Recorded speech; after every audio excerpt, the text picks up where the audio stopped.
जीव भगवान से विमुख होकर संसार को सत्य मानकर इंद्रियों के द्वारा भोगे जाने वाले विषयों में सुख बुद्धि करके, धन मान प्रतिष्ठा कीर्ति इनमें सुख बुद्धि करके वो भगवान से विमुख हो गया है। वो अज्ञान में ही अपने को सुखी मानता है। कोई बिरला ऐसा है जो अज्ञान का त्याग करके भगवान की शुद्ध भक्ति में अपने चित्त को जोड़ पाता है। श्रीपाद कह रहे हैं, बिना वृंदावन की कृपा के, बिना वृंदावन के रसिकों का संग किए, बिना वृंदावन की रजरानी का सेवन किए प्रेम लक्षणा भक्ति जागृत नहीं होती। क्योंकि प्रेम समुद्र है वृंदावन, और हमारे अनंत जन्मों के ऐसे अपराध, इस जन्मों के ऐसे पाप हैं जो विशुद्ध प्रेम लक्षणा भक्ति में प्रवेश होने नहीं देंगे। तो इन महत पापों का नाश श्री धाम वृंदावन का आश्रय वास ये नष्ट कर देता है, बड़े बड़े अपराधों को धूल धूसरित कर देता है। श्रीपाद कह रहे हैं, संतु विधर्मा सतसः सद्धर्मायान्तु सर्वेस्तम यदि वृंदावन मंगी कुरुते मम का तदा चिंता। यदि श्री जी की कृपा से वृंदावन ने मुझे स्वीकार कर लिया, कैसे हम जाने कि हमें वृंदावन ने स्वीकार कर लिया? जब हमारे हृदय में एक आश्रय जागृत हो जाए कि हमसे साधन तो भले उस कोटि का नहीं बनता, पर वृंदावन धाम की कृपा है। वृंदावन की कृपा से वृंदावन के अतिशय लाडिले युगल सरकार हमको इसी जन्म में प्राप्त हो जाएंगे। वृंदावन हमारा प्राण है, जीवन है। भले हम अखंड वास नहीं कर पाते, पर वृंदावन ही हमारा सर्वस्व है। संत विधर्मा सतसः, बहुत गूढ़ विषय है। कह रहे हैं हजारों हजारों अधर्म हो गए हों तो भी तुम्हें प्रियालाल की प्राप्ति हो जाएगी। विश्वास करो, ये धाम बहुत पावन करने वाला है। पवित्रता का मूर्तिमान स्वरूप गंगा जी, वहां भी अवगाहन हुआ है, तीर्थों का भी अवगाहन हुआ है और पवित्र क्षेत्रों का भी अवगाहन हुआ है। पर श्री धाम वृंदावन अमोघ है। जब तक आपका हृदय पावन नहीं है तो आप इसका अनुभव नहीं कर सकते हैं। लेकिन आप किसी भी तरह से वृंदावन के प्रति श्रद्धा कर लीजिए, विश्वास कर लीजिए, तो आपको अनुभव में आएगा। जिसे वृंदावन रूपी महामहिम धाम का अवगाहन करने को मिला, फिर उसकी इच्छा किसी और तीर्थ या और महत स्थानों की तरफ नहीं जा सकती। अगर जा रही है तो अभी अवगाहन नहीं हुआ। पाए रतन चीन्हो नहीं, करते दीन्हो डार, ये माया श्री कृष्ण की मोहे सब संसार। अगर वृंदावन मिला, महामहिम वृंदावन ने कृपा करके अपने में आश्रय दिया या वास दिया, और आप उसे छोड़कर अन्य किसी तीर्थ में पावन होने की इच्छा रखते हैं, तो रतन को नहीं पहचान पाए इसलिए फेंक दिया और कांच को उठा लिया। पाए रतन चीन्हो नहीं, दीन्हो करते डार, हाथ से छोड़ दिया। धाम के वास मात्र से श्रीपाद कह रहे हैं, कुरते मम का तदा चिंता। अब मुझे कोई चिंता नहीं, भगवत प्राप्ति पक्की। हमारा मन नहीं लगता, हमारा मन विकारी है, ऐसा ये सब नष्ट हो जाएगा। कृपा एक बहुत बड़ा प्रवाह है। जीव सरिता सावन जल उमगत सन्मुख सिंधु सिधारे, कोई रोक ले। जब सावन में अच्छी वर्षा होती और बाढ़ आती है तो सीधे समुद्र की तरफ उफनती हुई यमुना जी या गंगा जी जा रही, कोई रोक के दिखाए। ऐसे ही जब कृपा का उफान होता है तो कैसा भी पातकी जीव क्यों न हो, वो परम पद को प्राप्त कर लेता है। और कह रहे सतसा सद्धर्मायांतु, यदि सैकड़ों प्रकार के तुमने सद्धर्मों को लुप्त कर दिया, बड़े आदेशों का खंडन किया, शास्त्र आज्ञा का खंडन किया, संतों की अवहेलना कर दी, वैष्णवों का अपराध कर दिया, तो भी डरो मत, सीधा वृंदावन आ जाओ। वृंदावन का रज का सेवन, ठाकुर जी के दर्शन, चरणामृत का पान, वृंदावन की परिक्रमा, यमुना के किनारे बैठकर नाम कीर्तन, इस सब पापों को नष्ट कर देगा। पर उसमें एक नियम लेना होगा कि आगे से हमारे द्वारा पाप नहीं होंगे। यदि ऐसा नियम नहीं लोगे तो बार बार फिर वो प्रायश्चित नहीं माना जाता, फिर उसको भोगना पड़ता है। प्रायश्चित तब माना जाता है कि आज तक हुआ, आज के बाद मैं नहीं करूंगा, और पक्का नियम ले ले। फिर कोई व्यवस्था में त्रुटि हो जाती है तो भगवान जानते हैं कि उनकी प्रबल माया है, फिर क्षमा कर देते हैं। आशा व्याधादि वृंदा विपिने वासाय यत्नो धाई, यदि मंद धीर वर्हिष्याम वृंदा विपिनम कृपालु पालयेत् तदपि। यदि तुम्हारे हृदय में कहीं ये आशा जग जाए, भले वास ना हो कि मुझे वृंदावन वास करना है और अंतिम वृंदावन में व्यतीत करना है, ये आशा भले आप कभी वास न कर पाए, ये हृदय से सच्चाई से हृदय से आशा जग जाए कि भगवान क्या कभी हम पर ऐसी कृपा होगी कि मैं सर्वस्व अपना वृंदावन मानकर आजीवन वृंदावन वास करूंगा।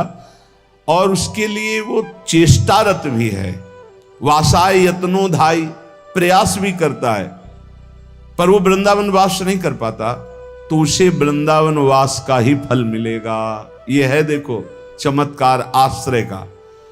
उसने मन में ठान लिया मैं वृंदावन वास करूंगा, चेष्टा भी करता है पर असफल हो गया, वृंदावन वास नहीं कर पाया, तो वृंदावन वास के ही फल का उसको अनुभव होगा। जो एक वृंदावन वासी को फल प्राप्त होता है वो उसको प्राप्त होगा। विश्वास करो, जो यत्नशील है, वृंदावन वास की आशा रखता है, भगवान नाम जप करता है, वो सीधे भगवत धाम जाएगा, शरीर छोड़कर, कहीं कोई भी हो, संशय करने की जरूरत नहीं। ये बड़े भाग्य से आता है। और यदि तुम्हें अखंड वृंदावन वास मिल गया, यदि मंदधीर वर्हि श्याम वृंदा विपिनम कृपालु पाले तदपि, तो तुम ये चिंता मत करो कि तुम्हारा पालन पोषण कैसे होगा, सीधा वृंदावन करेगा। तुम्हें अपने पालन पोषण के लिए बाहर जाने की जरूरत नहीं, सीधा वृंदावन अपने आप पालन पोषण करेगा। विश्वास करो। इस श्लोक में दो बातें इसमें बताई गई। पहला ये कि यदि आप ऐसी आशा सत्संग सुनकर धारण कर लिए कि क्या कभी मुझे अखंड वृंदावन वास मिलेगा, और आप प्रयत्नशील भी हैं और वृंदावन वास नहीं हो पाता, तो आपको वृंदावन वास का ही फल मिलेगा। दूसरा, यदि आप वृंदावन वासी हैं, आपको वृंदावन वास मिल गया है, तो किसी भी व्यवस्था के लिए बाहर कदम मत रखो, धोखा हो जाएगा। आपका पालन पोषण समर्थ वृंदावन है, पक्का विश्वास कीजिए। ये अनुभव की बात कह रहे हैं। पालन पोषण ऐसे करता है अनंत माताओं जैसा, जैसे अनंत माताएं हों तो उस एक पुत्र को कभी कोई चिंता ही नहीं करनी पड़ेगी, क्योंकि अनंत माताएं उसके लिए चिंता करती। ऐसे वृंदावन सर्वस्व सुख प्रदान कर देता है। जब तक हमारी अंदर से सही शरणागति वृंदावन के प्रति नहीं होती, तभी तक भटकना है, चिंता है, शोक है। नहीं तो आप निश्चिंत बेपरवाह हो जाइए, ये धाम अपने प्रताप से आपका परम कल्याण, परम मंगल कर देगा। आनंद पर सीमा सीमा च सौभाग्य रस सारस्य, हरि मधुरिमांत्य सीमा वृंदावन में सेव्य गुण सीमा। आनंद की सीमा है वृंदावन। ये आनंद क्यों नहीं मिलता? परमार्थ में चलने वाले प्रपंच में क्यों फंस जाते हैं? निंदा, स्तुति, लड़ाई झगड़ा, बड़ा छोटा, ये सब प्रपंच है। जैसी थरिवंश प्रपंच बंच सब ये काल व्याल को खायो, ये सब प्रपंच है। क्यों फंस जाते हैं? क्योंकि प्रभु की प्रियता किसी और कोई प्रीता जागृत हो जाती है। प्रपंच जब हृदय में घुस जाता है तो ये वायरस की तरह हृदय को ऐसे पकड़ लेता है कि आनंद नहीं है। भगवदानंद धाम में रह रहे हो, प्रभु के आश्रित का मार्ग ग्रहण किए हो, कुछ न कुछ नाम जप कर रहे हो, सत्संग सुन रहे हो, आनंद क्यों नहीं आ रहा? क्योंकि ये प्रपंच अंदर घुस गया है। इस प्रपंच को हटाना होगा। कैसे हटेगा? बोले श्याम श्यामा पद कमल संग शिरनायो। जय श्री हरिवंश प्रपंच बंच सब ये काल व्याल को खा। ये काल के द्वारा ग्रसित प्रपंच है, इस पर महत्व बुद्धि मत रखिए। यहाँ कोई भगवान का नाम नहीं लेना चाहता, तुम्हारा नाम कौन लेगा? ये 4 दिन की चांदनी है। बड़े बड़े सिद्धों के ऊपर प्रहार किया गया तो अपने लोग क्या हैं? पूज्यपाद उड़िया बाबा के ऊपर गड़ासा चलाया गया, कुल्हाड़ मारी गई श्री मंगनानंद सरस्वती जी की, पलटू बाबा को कुटिया में घेर कर आग लगा दिया गया। ये भजनानंदी बड़े बड़े सिद्धों को ऐसी लीलाएं माया जनित क्लेश दिए गए तो अपने लोग क्या विश्वास करें कि अपने साथ क्या नहीं हो सकता? धैर्य पूर्वक प्रपंच का त्याग करके प्रियतम के अनुराग में रंगे हुए प्रेमी जनों का संग करते हुए जब हम चलेंगे तो आनंदापार सीमा, अपार आनंद की सीमा वृंदावन है। इससे बढ़कर कोई आनंद नहीं जहां प्रिया प्रीतम खेल रहे हैं। सीमा च सौभाग्य रस सार सारस्य, सब रसों का सार रस है माधुर्य रस। और माधुर्य रस की उपासना मिल गई तो हमारा बड़ा सौभाग्य है। आनंद की सीमा वृंदावन मिल गया और उपासना की सीमा माधुर्य रस मिल गया। और हरि मधुरिमांत्य सीमा, प्रभु के प्रेम की सीमा है, चरम सीमा है सहचरी भाव। ये जो दासी भाव राधा दास चरम सीमा है, कहीं स्वसुख वांछा का लेस भी नहीं इसमें। प्रिया प्रीतम मंद मंद मुस्कुराते हैं, एक तरफ खेल रहे हैं तो सहचरियां देख रही अपनी कुंज रंध्रों से, दृष्टि से निहाल हो रही, आशीष दे रही। उनको ये नहीं कि मेरी तरफ देखे, परस्पर देख। अनसन पर भुज दिए बिलोकत इंदु बदन बिबियो। कभी झूलन लीला में झूला झूल रहे, दोनों पुलक रहे हैं।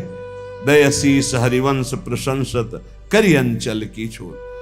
ये चरम हरि मधुरिमा अत्यंत सीमा, अत्यंत हरि मधुरिमा की सीमा है। वृंदावन मेव सेव्य गुण सीमा, जो वृंदावन का वास स्वीकार कर लेता है, वृंदावन का आश्रय स्वीकार कर लेता है, समस्त भागवतिक गुण उसमें प्रकाशित हो जाते हैं। इसलिए सखे सखे दो भवसि किमर्थम व्यर्थ जल्पितैहि वृंदावन गुणानेव शृणुपदिश गाय च। हे मित्र, ये व्यर्थ के बकवाद करने वाले लोगों से मत मिलो। व्यर्थ के बकवाद करने वाले लोगों की तरफ मत देखो, ये क्या कह रहे हैं, क्या बोल रहे हैं।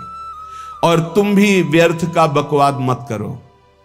अपने समय को कीमती मान करके निरंतर प्रिया प्रीतम का नाम जप करो, उनकी गुण लीला गाओ, उनकी सेवा में रहो। सखे सखे दो भवसि किमर्थम व्यर्थ जल्पितैहि वृंदावन गुणानेव शृणुपदिश गाय च। वृंदावन की चर्चा करो, वृंदावन के गुण गाओ। वृंदावन के गुण, प्रिया प्रीतम की लीला, और वृंदावन को श्रवण करो। वृंदावन की महिमा, प्रिया प्रीतम की महिमा। किम ताम्यसि वृथा चिंता सहस्रैर् लोक धर्म गई श्रीमद वृंदावने देहमिमं न्यस्य सुखी भव। अब तुम चिंता मत करो कि लोक में क्या कहा जाएगा तुम्हें। कई बार उपासक इसमें फंस जाता है। इसीलिए न लाज 3 लोकन की, न वेद को कहो करे, न शंख भूत प्रेत की, न देव जच्छते डरे। सुने न कान और की, द्रवै न और इच्छना। तभी प्रेम लक्षणा भक्ति का जागृत होने का भाव आता है हृदय में। जब लोक धर्म का, लोक में हमारा उपहास हो रहा है, लोक में हमारी निंदा हो रही, अगर ये चुभ रहा है हृदय में, तो फिर भगवत मार्ग बाधित हो जाएगा। साधो निंदक मित्र हमारा, महापुरुषों ने कहा कि निंदा करने वाला हमारा मित्र है, जो बिना प्रयास के हमारे पापों को अपनी जबान से निंदा करके धुल रहा है, वो स्वस्थ रहे, स्वस्थ होकर हमारी छोटी छोटी बातों को पकड़कर खूब निंदा करे, जिससे हमारा भगवत मार्ग प्रशस्त और प्रकाशित हो जाता है, भगवत मार्ग पुष्ट और प्रकाशित हो जाता है। इसलिए क्यों तुम वृथा लोक चिंता करते हो, और दूसरी चिंताएं कि हमारा कैसे भरण पोषण होगा, पता नहीं इतना जब करते हैं भगवत प्राप्ति होगी कि नहीं। तो कह रहे हैं किम ताम्यस्य वृथा चिंता शास्त्रे लोक धर्म गई। ये हजारों चिंताएं क्यों पाले हुई हो, छोड़ दो ना प्रभु के ऊपर। बड़ा सुख मिलता है जब प्रभु के ऊपर छोड़ दो। अपने ऊपर जब चिंता करने लगो तो बड़ी परेशानी उत्पन्न होती है, कैसे करेंगे, क्या करेंगे, क्या होगा। और जब प्रभु के ऊपर छोड़ दो तो सब मंगल होगा। मंगल भवन है, वो मंगल ही करेंगे। अमंगल दिखाई दे रहा है, परिणाम उसका बड़ा मंगल होगा। ये जो शास्त्रों चिंताएं लिए बैठे हैं अपने लोग, इसीलिए भजन में तारतम्य नहीं होता। कभी लीला में डूब रहे, कभी नाम जप में डूब रहे, कभी सेवा में, ये तारतम्य नहीं। कभी प्रपंच की बातें, कभी प्रतिष्ठा का चिंतन, कभी नाना प्रकार के मान सम्मान का चिंतन, ये घुसने ना पावे हृदय में। बहुत सावधान रहना चाहिए साधक को। ऐसी बातें देखो मत, ऐसी बातें सुनो मत जिससे तुम्हारा हृदय उद्विग्न होकर प्रभु का चिंतन छोड़ दे। जिन्होंने अपने आप को प्रभु के भरोसे कर दिया वो बेपरवाह हो गए। कर दो भरोसे में। एक एक क्षण बहुत सुंदर ढंग से व्यतीत होता है जो प्रभु के भरोसे होता। और ऐसे एक एक क्षण जलते रहोगे, चिंता, शोक, भय, अरे अब क्या होगा, ऐसा क्या होगा, कैसे करूं, नाना प्रकार की चिंताएं। अपने आप को प्रभु के चरणों में समर्पित कर दो, तुम्हें कुछ नहीं करना पड़ेगा, सब वो करवा लेंगे आपसे। जो आपके लिए मंगल है वो सब करवा लेंगे। तुम शांत होकर प्रभु के चरणों का आश्रय ले लो, जो कर्तव्य कर्म है उसे करो। अलम कश्यापि संगत्या तवालम शास्त्र कर्म भी वृंदारण्य तृणम मन्यो धन्यो ना किंचिदाचरेत। तुम किसी और का संग मत करो, क्योंकि अगर और का संग करोगे तो तुम्हारी बुद्धि में व्यभिचार दोष हो जाएगा। भक्ति में भी व्यभिचार दोष होता है। अपने इष्ट से अलग चिंतन होना ये व्यभिचार दोष है। अलम कश्यापि संगत्या, किसी का भी ऐसा संग मत करो जो श्यामा श्याम के सुमिरन में बाधा पहुंचा दे, प्रिया प्रीतम की चिंतन वृत्ति हट जाए और अपनी चिंतन वृत्ति जागृत हो जाए, या किसी व्यक्ति की चिंतन वृत्ति, ये बहुत बड़ी हानि है। और आगे कह तवालम शास्त्र कर्म भी, तुम शास्त्र कर्म की भी अब चिंता मत करो। क्यों? शास्त्र कर्म की क्यों नहीं? क्योंकि कर्म करते करते अनंत जन्म हो गए, फिर भी हमारा उद्धार नहीं हुआ। अब क्या करो? अब भज गोविंदम भज गोविंदम गोविंदम भज मूढ़ मते। एक ही उपाय है भगवान का भजन। चाहे जितना शास्त्र स्वाध्याय कर लो, व्याकरण पढ़ लो, बहुत सुनने योग्य आद्य गुरु का ये स्तोत्र है। कह रहे दिनमपि रजनी सायं प्रातः शिशिर बसंतो पुनरायातः कालः क्रीडति गच्छत्यायुस् तदपि न मुंचत्याशा वायुः भज गोविंदम भज गोविंदम भज गोविंदम मूढ़मते प्राप्ते सन्निहिते मरणे नहीं नहीं रक्षति डुकृंच करणे। दिन व्यतीत हुआ, रात आई, रात व्यतीत हुई, प्रातः हुआ, फिर दिन व्यतीत हुआ, फिर सायं आई। तुम्हारी आयु नष्ट हो रही, गए 24 घंटे, अब पता नहीं कितने घंटे कितने मिनट हैं। शिशिर गई, शिशिर ऋतु बसंत ऋतु आई, वर्षा आई, ग्रीष्म आई, शरद आई, गए। हर ऋतु 2-2 महीने अपना प्रभाव दिखाकर हमारी 2 महीने की आयु गई, ऋतु गई, दिन गया, रात गया, आयु बीतती चली जा रही है, आशा बढ़ती चली जा रही है। ऐसा मकान बना लेंगे, ऐसा कर लेंगे, ऐसा कर लेंगे। अरे मूढ़, मरने का समय आ रहा है। रोज दिन जा रहा है, रात्रि जा रही, सायं व्यतीत हो रहा, ऋतुएं निकलती चली जा रही हैं। तुम्हें आशा रूपी फांसी ने ऐसा बांध रखा है, इतना कमा लिया, अब इतना कमा लेंगे, इतना कर लिया, वैसा कर लेंगे। ये तुम्हें पता नहीं कि तुम्हें मरना है, तुम्हारी आयु नष्ट होती चली जा रही है। आशा रूपी इस फांसी को काट लो। कैसे? भज गोविंदम, भज गोविंदम, गोविंदम भज मूढ़मते। अरे मूढ़मती, गोविंद का भजन कर ले, गोविंद का भजन कर ले, गोविंद का भजन कर ले। नहीं, मृत्यु के समीप आने पर ये व्याकरण का शब्द डुक्रिंच करने, ये तुम्हारी रक्षा नहीं कर पाएगा। ये व्याकरण, ये पढ़ाई लिखाई, ये तुम्हारी मृत्यु पर विजय प्राप्त नहीं। मृत्यु पर गोविंद गोविंद हरे मुरारे, गोविंद गोविंद मुकुंद कृष्ण, गोविंद गोविंद रथांग पाणे, गोविंद दामोदर माधवेति। ये भगवान नाम ही तुम्हारी रक्षा करेंगे। बहुत सुंदर स्तोत्र है। अग्ने वह्नि पृष्ठे भानु, रात्रौ चिबुक समर्पित जानु, करतल भिक्षा तरुतल वासस, तदपि न मुंचत्यासा पाशः। भज गोविंदम, भज गोविंदम, भज गोविंदम मूढ़मते। बड़े तपस्वी हैं, दिन में धूप में बैठते हैं, आगे अग्नि, पीछे अग्नि, चारों तरफ अग्नि।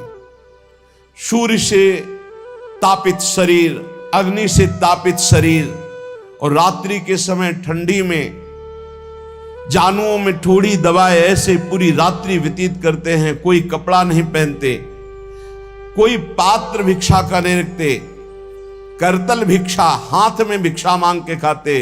तरुतल वासद, वृक्ष के नीचे रहते हैं, पर वो आशा की फांसी को नहीं काट पाते। कौन? जो हर समय भजन नहीं करते। ये सब करते हुए भजन नहीं तो कल्याण नहीं होने वाला। दिन में सूर्य के ताप से तपना, आगे अग्नि, पीछे अग्नि, आसपास अग्नि, अग्नि लगाकर ऐसे ताप में जल रहे। सर्दियों में कोई वस्त्र नहीं ओढ़ते, ऐसे गांठ के नीचे दाढ़ी लगाकर समय व्यतीत करते हैं, पूरा रात्रि का कांपते हुए। यहां कह रहे फिर भी जीने की आशा, भोगों की आशा या नाना प्रकार के मान सम्मान प्रतिष्ठा की आशा नहीं काट पाते। क्यों? क्योंकि वो गोविंद का भजन नहीं करते। इसलिए भाई, भज गोविंदम, भज गोविंदम, गोविंदम भज मूढ़मते। अर्थात इन क्रियाओं से भी भगवान मिलने वाले नहीं। भजन, नाम जप करो।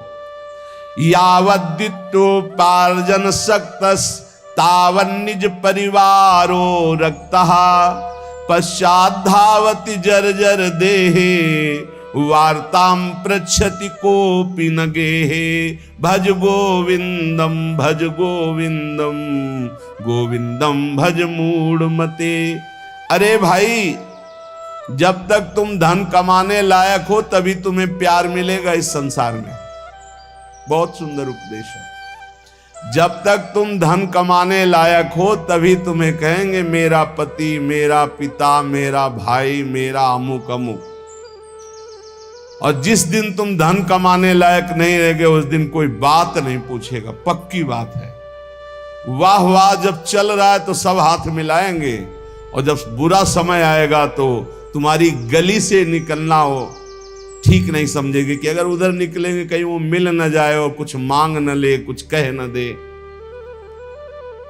जब तक तुम धन कमाने लायक हो, तुम्हारे पास धन है, तभी तक तेरे को प्यार मिल रहा है संसार से, परिवार से। और जब तू रोगग्रस्त हो जाएगा, जराग्रस्त हो जाएगा, तो कोई भी तेरे से बात नहीं पूछेगा, बात नहीं करेगा। अरे मूढ़, इसलिए तू निरंतर गोविंद का भजन कर ले, गोविंद का भजन कर ले, गोविंद का भजन कर ले।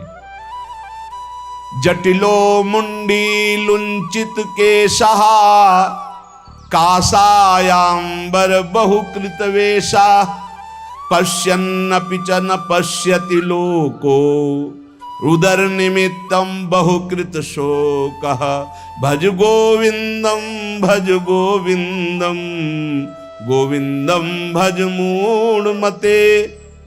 बड़ी बड़ी जटाएं रखा ली, या मुंडित हो गए, मुंडन करवा लिया, या लुंचित केश नुचवा लिए, कासायंबर धारण कर लिया, या नाना रंग के वेश धारण कर लिए। पर भाई, यदि तुम्हारा उद्देश्य केवल लोक प्रतिष्ठा, मान, पेट भरना है, तो इससे तुम्हारा कल्याण नहीं होगा। तुम्हारा कल्याण होगा हर श्वास में निरंतर गोविंद गोविंद गोविंद ऐसा भजन करो।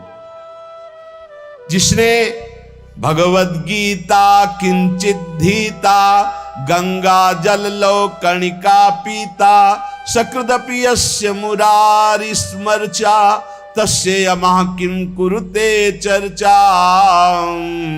भज गोविंदम भज गोविंदम गोविंदम भज मूढ़मते। जिसने गीता जी को पढ़ा, श्रीमद् भागवत गीता जी, कुछ लोग तो इस भेद ही नहीं जान पा रहे हैं कि श्रीमद् भागवत और श्रीमद् भगवत गीता जी अलग है, नहीं जान पाते हैं कई लोगों के ऐसे।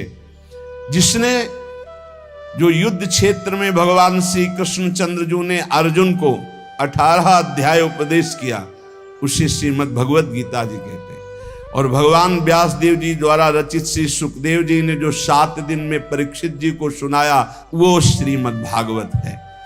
जिसने भगवत गीता को पढ़ा है, गंगा जल के एक बूंद भी आचमन किया है, एक बार भगवान श्री कृष्ण की पूजा कर ली है, यमराज उसकी तरफ आंख उठा के भी नहीं देखेंगे।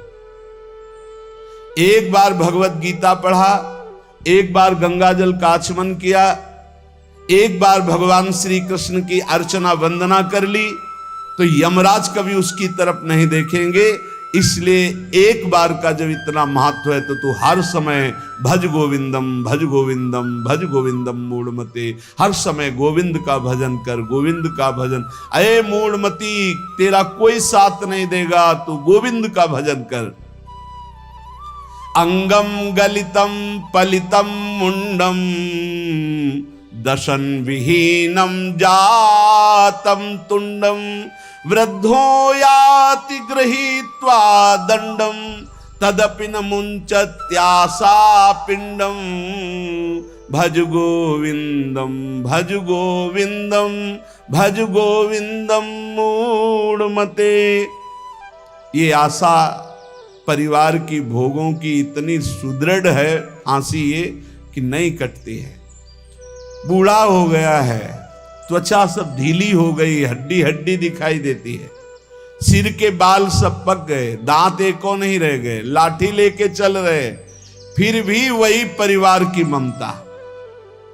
दरवाजे पे बैठा वही परिवार के विषय में सोचता रहता है। ये नहीं सोच रहा कि मृत्यु नजदीक आ रही, भगवान का भजन कर ले, अपने जीवन को सार्थक कर ले। अरे मूढ़, तू निरंतर गोविंद का भजन कर ले, गोविंद का भजन कर ले, कोई तेरे काम आने वाला नहीं। बालस्तावत क्रीडासक्तस् तरुणस्तावत तरुणी रक्तः वृद्धस्तावत चिंता मग्नः पारे ब्रह्मणि कोपि न लग्नः भज गोविंदम भज गोविंदम भज गोविंदम मूढ़मते। कहते हैं कि ये भजन की अवस्था नहीं है, तो कब भजन की अवस्था होती? बाल्यावस्था खेल कूद में चली गई, जवानी स्त्री में आसक्त भोग में चली गई, वृद्धावस्था रुपया पैसा नाती पनातीन की चिंता में चली गई, तो परब्रह्म परमात्मा का भजन करने की कौन सी अवस्था है? अरे जब से होश हो जाए तभी से भजन शुरू कर दो। चेतना जागृत हो, बुद्धि काम करने लगे, राधा राधा राधा, गोविंद गोविंद गोविंद भजन करे, अरे मूढ़ कोई तेरा साथ देने वाला नहीं, इसलिए भज गोविंदम भज गोविंदम। पुनरपि जननम पुनरपि मरणम पुनरपि जननी जठरे शयनम, इहि संसारे खलु दुस्तारे, कृपया पारे पाहि मुरारे, भज गोविंदम भज गोविंदम भज गोविंदम मूढ़मते। इस संसार में बार बार जन्म होता है, बार बार मरण होता है, बार बार 9 महीने माता के गर्भ में रहना पड़ता है। अब तो होश संभाल ले, मनुष्य शरीर मिला है, भगवान श्री कृष्ण की शरण में आ जा और इस अपार संसार से पार हो जा, और हर क्षण गोविंद गोविंद गोविंद ऐसा रट, नहीं बार बार जन्म मरण के चक्र से तुझे कोई नहीं बचा सकता है। पुनरपि रजनी पुनरपि दिवसः, पुनरपि पक्षः पुनरपि मासः, पुनरप्ययनं पुनरपि वर्षं, तदपि न मुञ्चत्याशामर्षं, भज गोविंदम भज गोविंदम भज गोविंदम मूढ़मते। रात गई, दिन गए, पक्ष गया, कृष्ण पक्ष शुक्ल पक्ष, महीना गया, अयन उत्तरायण दक्षिणायन, वर्ष गए, कितने वर्ष गए, अब भी तुझे होश नहीं। तू यहां लोगों से राग द्वेष में फंसा है। अरे तेरी मृत्यु का समय आ रहा है, परम पद पहुंचने का उपाय कर। किसी से ईर्ष्या मत कर, मत्सरता मत कर, किसी की निंदा मत कर, किसी से द्वेष मत कर। अंतिम समय आने वाला है, इसलिए गोविंद गोविंद गोविंद ऐसा भजन कर ले। अरे मूढ़ तेरा कोई साथ देने वाला नहीं। वयसी गते कह काम विकारः, शुष्के नीरे कह काशारः, नष्टे द्रव्ये कह परिवारो, ज्ञाते तत्वे कह संसारा, भज गोविंदम भज गोविंदम गोविंदम भज मूढ़मते। जब अवस्था ढल जाती है तो काम वेदना अंदर रहती, लेकिन काम क्रीड़ा नहीं हो पाती, जलता रहता है वो वृद्ध। जब जल सूखने लगता है तो जलाशय जिसमें उसमें जो अंदर होते, कछुआ मछली मेढक जो भी जीव सब व्याकुल होने लगते हैं। क्या जलाशय, जब जल सूख गया, अवस्था निकल गई तो क्या विकार, काम विकार उसे जलाता रहता है। वो चिंता से जलाशय में डलते रहते हैं कि अब पानी सूखा, मरेंगे। ऐसे ही जब धन नष्ट हो जाता है तो कोई परिवार का मित्र रिश्ता नाता कोई निर्वाह नहीं करता। सच्ची हमने देखा है, ये दृश्य देखे। इसी प्रकार अगर तत्व ज्ञान हो गया तो संसार से तुम मुक्त हो जाओगे। इसलिए तत्व ज्ञान प्रदान करने वाले भगवान गोविंद का भजन कर, गोविंद का भजन कर। अरे मूढ़ तेरा कोई साथ देने वाला नहीं। नारी स्तन भरनाभिनिवेशम, मिथ्या माया मोहावेशम, एतन मांसवशादि विकारम, मनस्य विचार बारंबारम, भज गोविंदम भज गोविंदम भज गोविंदम मूढ़मते। माताओं बहनों की तरफ काम दृष्टि से देखकर अपनी क्यों दुर्गति करते हो? कुछ नहीं है। जहां तुम्हें आकर्षण लग रहा है कुछ नहीं है। मोह विकार है तुम्हारा, अज्ञान का विकार है। बार बार मन में विचार करके उनके चरणों में वंदना करो, उनके प्रति काम भाव करके। गलत दृष्टि से मत देखो, मूढ़ तेरी दुर्गति हो जाएगी। इसके लिए तू गोविंद का भजन कर, गोविंद का भजन कर। माताओं बहनों पर काम दृष्टि करके दुर्गति का कारण मत बन। कस्त्वं कोहम कुतयायातः, कामे जननी को मे तातः, इति परिभावे सर्वमसारं, विश्वं त्यक्त्वा स्वप्न विचारं भज गोविंदम भज गोविंदम भज गोविंदम मूढ़मते। कष्टम, जरा विचार कर, तू कौन है? कभी बैठकर सोचा कि शरीर में रहते 15 वर्ष हो गए, 30 वर्ष हो गए, 50 वर्ष हो गए, तू शरीर नहीं तो है कौन? कभी सोचा? कष्टम, कौन है तू? और कोहम कुतः आयाता, मैं कौन हूं, कहां से आया हूं? कामे जननी कोमे ताता, असली में मेरा पिता कौन है, माता कौन है? ये तो बनावटी है, कुछ समय के लिए छूट जाएगा शरीर, ये शरीर संबंधी माता पिता है, लेकिन मैं कौन हूं? मैं कहां से आया हूं? मुझे कहां जाना है? मेरा असली कौन संबंधी है? कभी विचार किया? नहीं विचार किया, इसीलिए संसार में फंस गया। अब विचार कर, शुद्ध विचार के लिए गोविंद गोविंद गोविंद ऐसा नाम जप कर, तो तुझे समझ में आने लगेगा ये संसार असार है, उमा कहूं मैं अनुभव अपना, शत हरि भजन जगत सब सपना। गेयम गीता नाम सहस्त्रम ध्येयम श्रीपति रूप मजस्रम, नेयम सज्जन संगे चित्तम देयम दीन जनाय च वित्तम।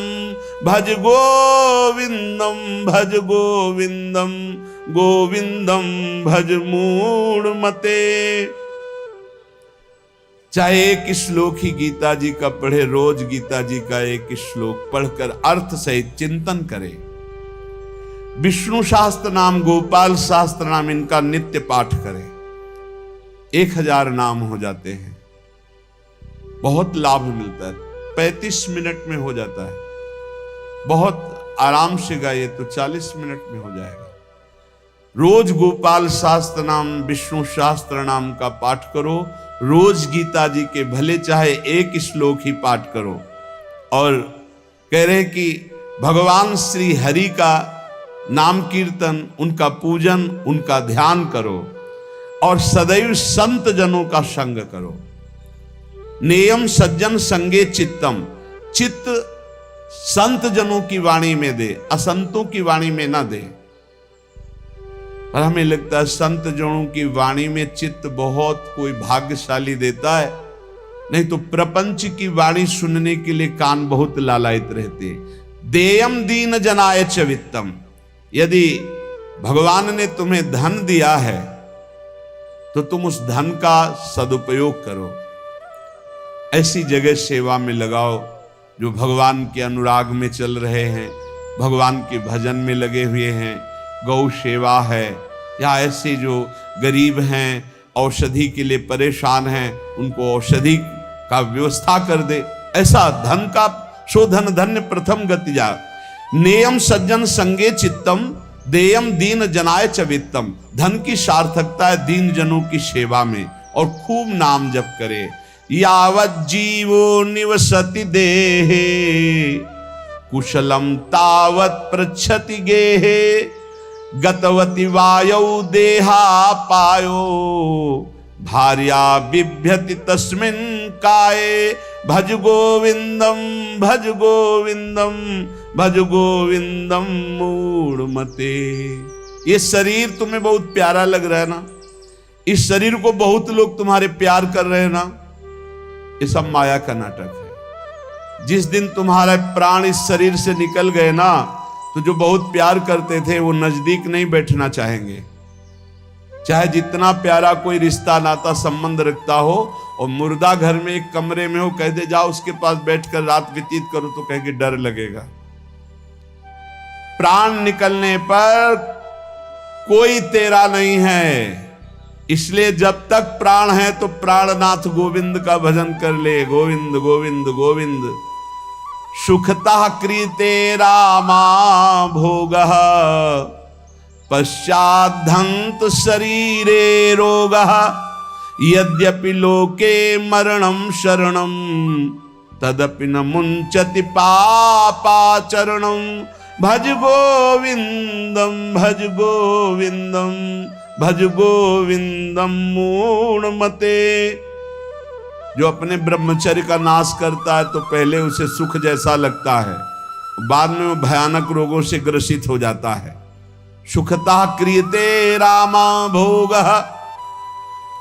बहुत सावधान, जितना आप अपने ब्रह्मचर्य को सुरक्षित रखेंगे उतने ही आप आत्म बलवान होंगे, उतने ही आप पवित्र बुद्धि वाले होंगे, उतने ही शरीर आपका स्वस्थ होगा, आपकी इंद्रियां तेजस्वी बलवान हो जाएंगी।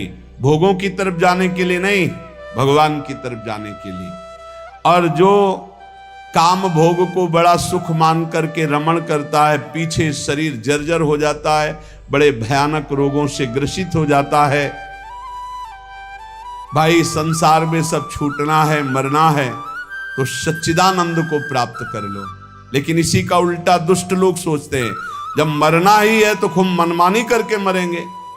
और विवेकी जन, संत जन जो साधु स्वभाव के, कि जब मरना ही है तो पापाचरण क्यों करना है, मुझे अच्छे आचरण करके उत्तम गति को प्राप्त करना है।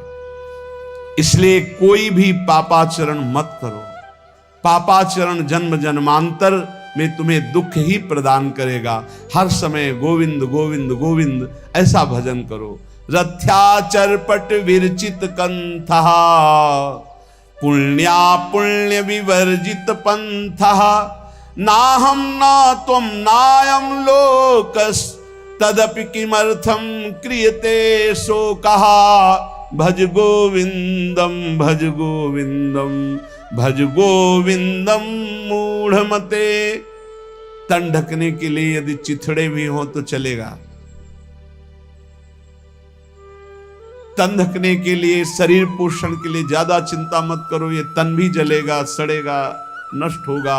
इसलिए पापाचरण करके बहुत अच्छे कपड़े पहनने को मिले तो हमारे लिए नरकगामी स्थिति ही है। वर्तमान में भी पापाचरण के द्वारा शरीर को मत सजाओ, मोटी सोने की जंजीर, बढ़िया कपड़ा, कुछ नहीं। ये अग्नि में भस्म होने वाला शरीर है, ये नष्ट होने वाला शरीर। पापाचरण करके इसे सजा रहे हो और पाप करके दुर्गति भोगोगे। एक मार्ग है ऐसा जो तुम्हें इस जन्म में पुण्य और पाप दोनों से बचाकर भगवत प्राप्ति करा दे। वो भगवान का मार्ग है। न मैं हूं, न तू है, न ये संसार है, एकमात्र भगवान है। इसलिए भगवान की शरण में हो जा और गोविंद गोविंद गोविंद ऐसा भजन कर। कुरुते गंगा सागर गमनम व्रत परिपालनम अथवा दानम ज्ञान विहीना सर्वमतेन मुक्तिम न भजति जन्म सतेन भज गोविंदम भज गोविंदम भज गोविंदम मूढ़मते। चाहे गंगा सागर चले जाओ, चाहे बड़े बड़े उपवास कर लो, चाहे बड़े बड़े दान कर लो, जब तक भजन नहीं करोगे तब तक ज्ञान नहीं होगा। क्या ज्ञान? ये संसार में एकमात्र वासुदेव हैं। बहु नाम जन्मनावन्ते ज्ञानवान माम प्रपद्यते वासुदेवा सर्वमित सा महात्मा सुदुर्लभा। एकमात्र भगवान सर्वत्र है। ये अनुभूति जब तक नहीं होगी तब तक संसार चक्र में तुम्हें बार बार आना पड़ेगा। तो ये ज्ञान कैसे होगा? बोले निरंतर नाम जप करने से। चाहे गंगा सागर दौड़ आओ, चाहे बड़े बड़े उपवास कर लो, चाहे खूब दान कर लो, जब तक भजन नहीं करोगे तब तक शुद्ध ज्ञान नहीं होगा। और शुद्ध ज्ञान हुए बिना सर्वान वस्तुतया निरीक्ष परम स्वाराध्य बुद्धिर्मम, आपको भगवत प्राप्ति नहीं होगी। इसीलिए कह रहे बार बार गोविंद का भजन कर, बार बार गोविंद का भजन कर। श्रीपाद प्रबोधानंद जी इसीलिए कह रहे अलम कश्यापि संगत्या तब आलम शास्त्र कर्म भी। बंद करो, अभी अन्य लोगों के संग का त्याग कर दो, जो भगवत विमुख वार्ता करते हैं, संत निंदा करते हैं, दूसरों की निंदा करते हैं। कुछ हाथ नहीं लगता, ये लोग दुर्गति को प्राप्त होने वाले हैं। भक्तन निंदा अति बुरी भूल करे जिन कोई, किए सुकृत बहु जन्म के छिन में दारे खोए, पर निंदा के किए ते नहीं आवत नहीं कछुआत, मूर्ख पर्वत पाप को ले चल अपने साथ। तो अलम कश्यापि संगत्या, ऐसा संग मत करो जिनके पास बैठने से भक्त निंदा, जन निंदा, भगवत निंदा हो, ऐसे से दूर रहो। अलम बंद कर दो ऐसे लोगों का संग। रात दिन हम श्यामा श्याम का नाम जप करेंगे, श्यामा श्याम के लीला गुण गाएंगे, श्यामा श्याम के ही धाम का शोभा का चिंतन करेंगे। जब तुम अपना जीवन श्यामा श्याम के चरणों में न्यौछावर कर दोगे तो पूरा भार श्यामा श्याम ले लेंगे और तुम्हारे हृदय में मस्ती आ जाएगी। शोक, विषाद बहुत ध्यान देने योग्य विषय है। तभी लोगों को ऐसा लगता है कि ऐसा कैसे हो सकता है। भक्त के चरित्रों को जब सुनते तो लगता है ऐसा कैसे हो सकता है, ऐसी परिस्थिति में भी ऐसा कैसे हो सकता है। क्योंकि तुम मानसिक बुद्धि से युक्त हो और वो भागवतिक स्थिति से युक्त है, इसलिए तुम उसको पार पा ही नहीं सकते। जब तुम अपना जीवन श्यामा श्याम के चरणों में समर्पित कर देते हो हृदय से, फिर उनकी कृपा से सब विघ्न दूर हो जाते, एक अपार मस्ती रहती है। नहीं तो शोक, विषाद, दुख, क्लेश, कष्ट, संताप, भय, उद्वेग ये सदैव सताते रहते हैं। इसी से डिप्रेशन होता है। बार बार नकारात्मक चिंतन, शोक, विषाद, दुख, चिंता, क्लेश, संताप, भय, उद्वेग यही पूरे मानसिक स्तर को नष्ट कर देते हैं। उत्साहहीन जीवन हो जाता है। जब तुम श्यामा श्याम को समर्पित हो जाते हो तो ये सब प्रवेश भी नहीं करते, एक अपार मस्ती बनी रहती है। अब क्या होगा? श्यामा श्याम जो करेंगे वही होगा। श्यामा श्याम पता नहीं कैसा करे, नहीं, वो सदैव मंगल भवन है, वो जो करते महामंगल होता है। यह निश्चय उपासक के हृदय में आ जाना चाहिए। इसलिए अपना सारा मन, सारी बुद्धि, सारा जीवन, प्रत्येक श्वास प्रभु को अर्पण कर दो, फिर देखो तुम निहाल हो जाओगे। दुख, शोक, विषाद, क्लेश, कष्ट, संताप, भय, उद्वेग ये उसी को व्यापते हैं जिसने अपने जीवन को प्रभु के चरणों में अर्पित नहीं किया। इसलिए तुम अपना सारा मन, सारी बुद्धि, सारा जीवन, प्रत्येक श्वास केवल प्रभु को अर्पित कर दो, फिर देख लेना। श्वास कैसे अर्पित की जाती? राधा राधा राधा। बुद्धि कैसे अर्पित की जाती? एकमात्र निश्चय कि भगवत सुख ही सुख है, ये जागतिक सुख सुख नहीं, ये दुख है, ये ऐसा दलदल है जिससे आज तक कोई नहीं निकल पाया। सारा मन, हम मन से केवल प्रभु का मनन करें, बार बार मन को संसार से हटा के नाम में, रूप में, लीला में, धाम में लगाएं। बहुत प्रसन्नता हो जाती है उस उपासक के हृदय में जो अपना मन बुद्धि प्रभु के चरणों में अर्पित कर देता। भगवान ने तो इसको बहुत उत्तम स्थिति बताया है कि मेरे से कभी वो अलग हो ही नहीं सकता यदि मन बुद्धि अर्पित कर दिया। मय्येव मन आधत्स्व मयि बुद्धिम निवेशय, तो निवश्य मयि एव अत ऊर्ध्वं न संशया। बिल्कुल संशय नहीं, वो मेरे में ही निवास करेगा जिसने मन और बुद्धि अपनी मेरे में अर्पित कर दी। बहुत प्रसन्नता रहेगी उस उपासक के जीवन में जो अपने आप को मन बुद्धि सहित प्रभु के चरणों में समर्पित कर दिया है। भगवान का आश्रय लेने वाले की पहचान है हर परिस्थिति में प्रसन्न रहना। देखो आप भगवद आश्रित हो कि नहीं, देखो अनुकूल परिस्थिति में तो सब प्रसन्न रहना, लेकिन प्रतिकूल परिस्थिति में प्रसन्न रहना ये भगवान के भक्तों का लक्षण है। हर परिस्थिति में प्रसन्न रहना ये भगवान के भक्तों का लक्षण है। आनंदगन भगवान का आश्रय मिलते ही आनंद छा जाता है हृदय में। उनके पास आनंद का अभाव होता ही नहीं है। जैसे सूर्य का प्रकाश उदय होते ही सूर्य का प्रकाश संपूर्ण अंधकार को नष्ट कर देता है, ऐसे ही भगवान का संपूर्ण आश्रय लेते ही सब दुख चिंता शोक नष्ट हो जाते, आनंद ही आनंद। तुम भगवान के मंगलमय रूप को नहीं जानते हो, पर उनके मंगलमय भाव को, विधान को मानना शुरू कर दो। जो भी होता है मंगलमय होता है। हमने जीवन में देखा है,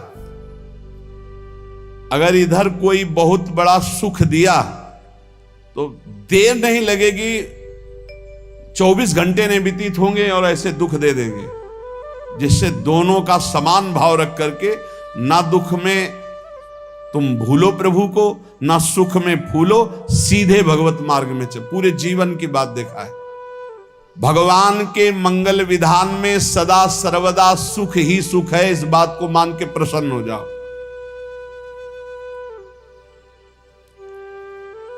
जब भगवान का भजन करने वाले की तन्मयता बढ़ती है भजन में, तो द्वेषी जन अपने आप तैयार हो जाते हैं। भक्त कभी किसी से द्वेष नहीं करता, अपने आप वो द्रोह करने लगते। तो नरसिंह मेहता जी से बहुत गांव के कई लोग थे जो जलते थे, ऐसे जलते थे कि अब क्या करें, कैसे मिटा दे नरसिंह मेहता जी को। उपाय तो मिल नहीं रहा था। तो एक दिन संतों की मंडली आई और उन्होंने कहा कि हम रास्ते में कोई चोर आदि धन ना ले ले, इसलिए यहां से किसी की हुंडी चलती है क्या द्वारिका में? पहले ऐसा था। बोले हाँ हाँ, हमारे यहां बहुत बड़े सेठ हैं नरसिंह मेहता जी, पर आप कहोगे वो मना कर देंगे। कई बार कहोगे, अगर वो स्वीकार कर ले तो वहां आऊं। और उनका लक्ष्य था कि नरसिंह मेहता जी की तो खाने की भी सुविधा नहीं थी, हुंडी कहाँ की बात आई। उनका था कि जब वो ना कहेंगे तो संतजन नाराज हो जाएंगे, अगर हाँ कह दिया तो वहां हुंडी चुकेगी नहीं, तो संतजन अपने आप इनको शाप दे देंगे, अपराध बन जाएगा, ये नष्ट हो जाएंगे। संतों को भेजा, नरसिंह मेहता जी ने सबकी दंडवत की, चरण पखाड़े। तो उनका ये इतना रुपया है, द्वारिका में साधु सेवा हम करेंगे, वहां तुम्हारी हुंडी चलती है, तो आप अरे उन्होंने कहा आप कहाँ भूल रहे हो, यहाँ खाने की भी व्यवस्था। बोले हमें सब पहले से बता दिया गया कि आप मना करोगे, बार बार मना मत करो, हमें पता है। तो उन्होंने ठाकुर जी की तरफ देखा, बोले क्या लीला है प्रभु, संतों से हम क्या कहें, ये ले रुपए। उस समय स्वर्ण की मोहरें चलती थी, बेच के बाजार से खूब उन संतों को पवाया, उन्हीं संतों की सेवा की। और उनका अपने सेठ का नाम तो बताओ जहां हमें जाके हुंडी मिलेगी। सेठ सावल सा सेठ। संत जन गए वहां, पूछा कि नरसिंह मेहता जी का जिन सेठ से परिचय, उनका नाम सावल सा सेठ, उनकी गद्दी कहां है? तो जो कुछ भक्त थे वो द्वारिकाधीश की तरफ संकेत करते कि वही हैं। बोले नहीं नहीं, वो सेठ है, उनकी गद्दी चलती। पूरी बाजार में कहीं कोई। अब संत जन एकांत में होकर के बहुत विचलित हुए, क्या हमारे साथ धोखा हुआ? नरसिंह मेहता जैसा संत क्या धोखेबाज हो सकता है? देखो संशय तो बहुत विचित्र होता है, बड़े बड़ों को संशय हो जाता है। जब भगवती सती जी को संशय हो गया, राम जी को हे खग हे मृग हे मधुकर श्रेणी ऐसा पूछते हुए कि सच्चिदानंद कैसे हो सकते, तो किसी को हो सकता है, क्योंकि वो बुद्धि की अधिष्ठात्री देवी है। जो ही उनके मन में ऐसा आया कि क्या हमारे साथ धोखा हो रहा है, इतने में ही देखा जय हो सावल सा सेठ की। वो कहा सावल सा सेठ, तो देखा बढ़िया मुनीम जी उनके साथ, तो सेठ बस्ता लिए हुए मुनीम जी, सरकार इधर से चलो। तो उनका सावल सा सेठ आपका नाम है? संतों ने कहा। बोले हाँ। बोले नरसिंह जी? हाँ। बोले आपकी हुंडी आ गई है। हुंडी एक कागज में लिखा कि ये हमारे सेठ जी को दे देना। वैसे लोग मुझे माखन चोर कहते, कोई कुछ कहता है, लेकिन आपने सेठ बना दिया। जब आपने सेठ बना ही दिया तो आप कभी परवाह मत करना तुम। और ये सेवक आपकी सेवा में सदैव तत्पर है, भगवान ने ऐसा लिया। जो भगवद आश्रित है, एक बार ये चलता रहता है। जो संत जन होते हैं उनके विरोधी अपने आप बन जाते हैं, किसी से कोई मतलब नहीं, अपने आप विरोधी बन जाते हैं। कबीरदास जी का पूरी काशी में यश था।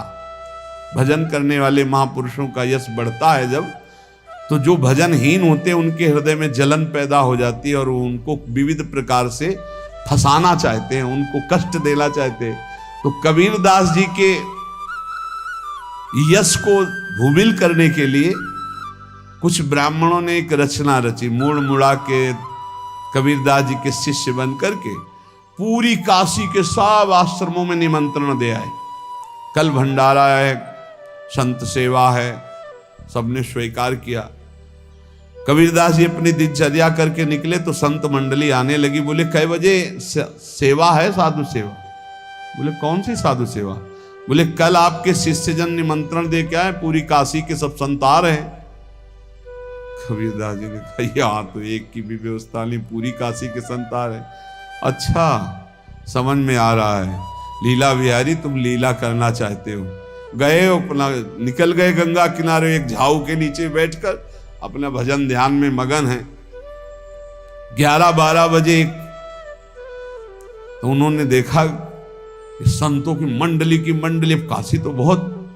कबीरदास जी ने देखा कि आश्रम की, तो बोले पता नहीं क्या होगा, चलो चलते हैं। तो ऐसे गमछा वस्त्र करके ऐसे डालकर मुंह ढक करके, वहां बड़ी बड़ी पंगत लगी थी। कबीरदास जी सबको पाओ जी पाओ।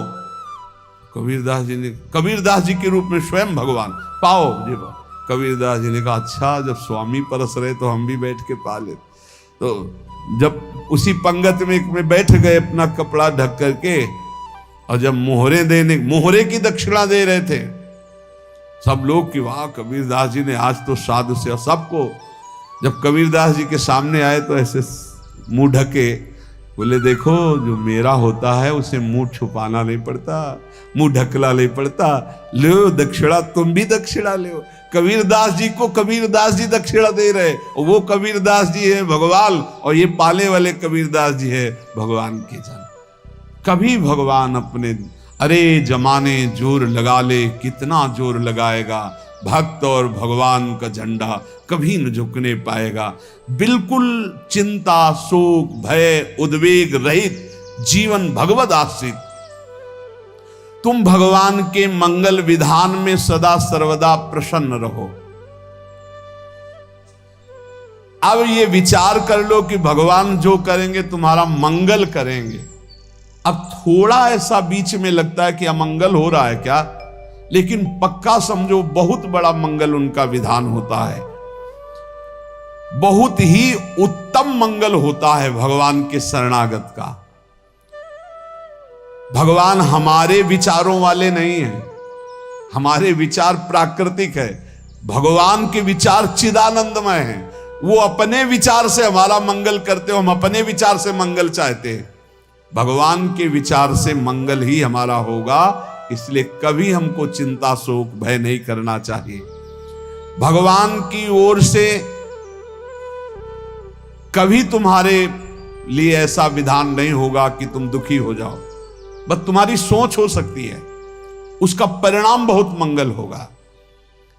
जगत की ओर से निराश हो जाओ, किसी से आशा मत रखो, फिर आप देखो आपका जीवन कैसा आनंदमय व्यतीत होता है। ये जो जगत की आशा है यही दुख प्रदान करती, सच्ची जगत की आशा ही दुख प्रदान करती है। अगर जगत से कोई संबंध न रखा जाए और भगवत भाव में रहकर तो बहुत अच्छा जीवन चलेगा। अपने कर्तव्य का पालन करो, परिवार को भगवत स्वरूप मानकर पोषण करो, किसी से कोई संबंध मत रखो, कोई आशा मत रखो, यही अध्यात्म सिखाता है। अपने आप भगवत स्वरूप, सबका व्यवहार मंगलमय और आपका जीवन मंगलमय। अपने घर में ऐसे रहो जैसे किसी अतिथि के घर में रह जाता है, चलना है यहां से जाना है। कौन रहता है अपने घर में अतिथि की भांति? भगवान का भक्त। जाना है यहां से, अपनी प्रिया प्रीतम के पास जाना। ये हमारा घर नहीं है, यहां तो हम समय व्यतीत कर रहे हैं, अपनी आयु व्यतीत कर रहे हैं भगवत आराधना करते हुए। हमें जाना है प्रिया प्रीतम के पास। वास्तविक घर भगवान का धाम है हमारा, वास्तविक घर वाले प्रभु हैं हमारे। जो नित्य सच्चिदानंद भगवान के चरणों में अपने चित्त को समर्पित करता रहता है, उसको यह अनुभव होने लगता है कि बड़ी कृपा है हमारे ऊपर भगवान की, बड़ी कृपा है हमारे ऊपर। सर्वसमर्थ परम सुहृद भगवान ऐसे भक्त के ऊपर हर समय वरद हस्त रखे रहते हैं। ये केवल प्रवचन नहीं, सच्ची बात मानिए। ऐसे भगवान का वरद हस्त हर समय रहता है।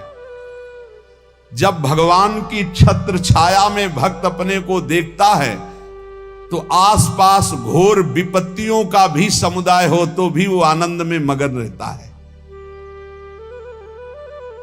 हर हालत में आनंदित रहना ये भक्त का स्वभाव है। भगवान ऐसे भक्तों को प्यार करते हैं जैसे कछुआ अपने अंडे को बाहर रख आवे और रात दिन उसका चिंतन करे। जब भक्त भगवान को समर्पित होता है तो भगवान रात दिन उसकी ऐसे चिंतन सुरक्षा करते हैं।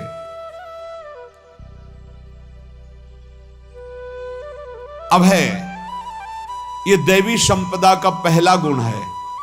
ये भगवान के शरणागत पर जागृत हो जाता है। वो भयभीत नहीं होता, किसी भी उससे भयभीत नहीं होता।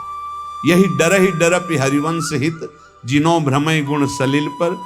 इस डर से डरते रहना चाहिए कहीं गुण रूपी पानी में फिसल न जाए, नहीं तो गलती हो सकती है। साधक सावधान रहे। ये अभय दैवी संपदा का सबसे बड़ा गुण है। जो भयहारी भगवान की शरण में आ जाता है तो उसके अंदर ये अभय प्रकट हो जाता है। अगर कहीं तुम्हें एकांत में भय लग रहा है, एक आदमी तो एकांतिक में आए थे, वो कह रहे थे कि हमें हर समय भय लगा रहता कि कोई हमारे पीछे है। अंधेरा तो लगता कोई खड़ा है, मैं जीना मुश्किल हो गया, ऐसा भय। देखो ये मन कैसा है, भगवान से विमुख होने पर कैसे डरवाता है। वो कह रहे हैं हर समय मुझे डर लगा रहता है, कोई सामने खड़ा है, कोई पीछे खड़ा है, ऐसा भय लगने लगता है। और जब भगवान की शरण में आ जाते हैं तो ये अभय स्थिति हृदय में जागृत हो जाती है। कोई भी भय आसपास आ ही नहीं सकता, यहां तक कि नरक का भी भय खत्म हो जाता है जो भगवान की शरण में है। महापापी भी पुण्यात्मा महान भक्तों के समान वो उत्तम गति को प्राप्त हो जाता है जो भगवान की शरण में हो जाता है। पर ये जो भोगों का आश्रय लिए हुए हैं, मनमानी आचरण कर रहे हैं, ये कभी उस अभय को जान ही नहीं सकते कोई अभय पद है क्या। इनको तो कदम कदम पर शोक, भय और दुख की प्राप्ति होगी। कोई बचा नहीं सकता जो भोगों में लगे हैं, मनमानी आचरण कर रहे हैं। अगर निर्भय होना चाहते हो, परम सुखी होना चाहते हो तो भगवान के शरणागत हो जाओ। सारे जगत को अभय दान देने वाले भगवान हैं। भगवान का एक प्रण है, ममपन शरणागत भयहारी। जो मेरी शरण में आ गया उसके भय का मैं नाश कर देता हूं। साधना में अवस्था मन की मानी जाती है कि आप कितने अच्छे साधक हैं। यदि आपका मन भगवदाकार है, हर समय भगवत चिंतन चल रहा है, आपके स्वप्न भागवतिक आ रहे हैं, आपके विचार भागवतिक हैं, तो आपकी अच्छी साधना हो रही। और यदि आपके स्वप्न गंदे आ रहे हैं, क्योंकि स्वप्न में मन का ही सारा खेल होता है, और आपकी चिंतन वृत्ति वासनात्मक चल रही, तो अभी साधना का प्रभाव मन पे नहीं पड़ा है। जिसका मन हर समय भगवत चिंतन करता रहता है वो जीते जी जीवन मुक्त हो जाता, अनुभव होता है। जैसे किसी ने कहा कि हमें कैसे पता चलेगा कि हमारा काम हो गया है, तो जैसे आप भोजन पा लेते हैं तो किसी दूसरे से गारंटी थोड़ी लेनी होती कि हम छक गए हैं क्या, आप जरा बताना हम छक गए हैं क्या। नहीं, अपने हृदय में आ जाता है कि अब मैं तृप्त हो गया। ऐसे ही अपने हृदय में आ जाता है कि मेरा काम हो गया, अब मेरा जन्म नहीं होगा। ये हृदय में आ जाता है, अपने आप अनुभव में आ जाता है। जब स्वरूप बोध होता है तो किसी और से सलाह थोड़ी लेनी होती है, वो अपने आप अनुभव में आ जाता है। हाँ, यदि गुरुदेव का वर्ण नहीं किया है, तो फिर आपको किसी न किसी गुरु से प्रमाणित करवाना पड़ेगा। और अगर गुरुदेव का वर्ण किया है तो वही मंत्र, वही नाम, वही गुरु शरणागति आपको अंदर से पुष्ट कर देगी कि आपका काम हो गया है। विषय चिंतन करता हुआ मन विषय आसक्ति को प्राप्त होता है। विषय आसक्ति को प्राप्त हुआ मन बार बार जन्म, मरण और नरक को प्राप्त होता है। बस ये विषय चिंतन हटाना ही प्रमुख कर्तव्य साधना का है। बार बार मन को विषयों से हटा करके प्रभु के नाम में लगाओ, प्रभु के रूप में लगाओ, प्रभु की लीला में लगाओ। 3 प्रकार का चिंतन होता है। एक असत चिंतन, जिसे पाप कहते हैं, जिसे अशुभ चिंतन कहते हैं। एक सत चिंतन, जिसे पुण्य कहते हैं, जिसे शुभ चिंतन कहते हैं। और एक भगवत चिंतन। पाप चिंतन, अशुभ चिंतन, पुण्य चिंतन, शुभ चिंतन, ये दोनों संसार में बांधने वाले हैं। संसार से मुक्त नहीं हो सकते शुभ चिंतन करके। पुण्य का प्रताप आपको देवलोक आदि के भोग भुगा सकता है, भगवत प्राप्ति नहीं। लेकिन भगवत चिंतन से आपके शुभ अशुभ दोनों का नाश होकर भगवत प्राप्ति हो जाएगी। अब आप देखो अपने मन में कि अधिक समय आपका भगवत चिंतन होता है, शुभ चिंतन होता है कि पाप चिंतन होता है। प्रारंभ में तो सपोर्ट करने के लिए कहते हैं मन लगे ना लगे आप नाम जप करो, लेकिन जब उसकी कसौटी होती है भक्त की, तब मन ही से होती है। अगर मन आपका पाप चिंतन कर रहा है, अशुभ चिंतन कर रहा है, स्वप्न गंदे आ रहे हैं, अभी आपके ऊपर रंग नहीं चढ़ा भक्ति का, भजन का रंग नहीं चढ़ा। जब शुभ और अशुभ दोनों चिंतन छूट जाए, केवल भगवत चिंतन हो। असत चिंतन, अशुभ चिंतन तो साधक का होने न पावे, ऐसे बचावे। क्योंकि जितना अशुभ चिंतन होगा वो आपको भ्रष्ट करेगा, पक्का करेगा। अशुभ चिंतन से तो भयभीत हो जाओ। जहां पाप का चिंतन, गंदी बातों का चिंतन हो, भयभीत हो जाओ, पुकारो प्रभु को, राधा राधा राधा राधा। ये अशुभ चिंतन आपको दुख, विपत्ति, चिंता, शोक में फंसा देगा।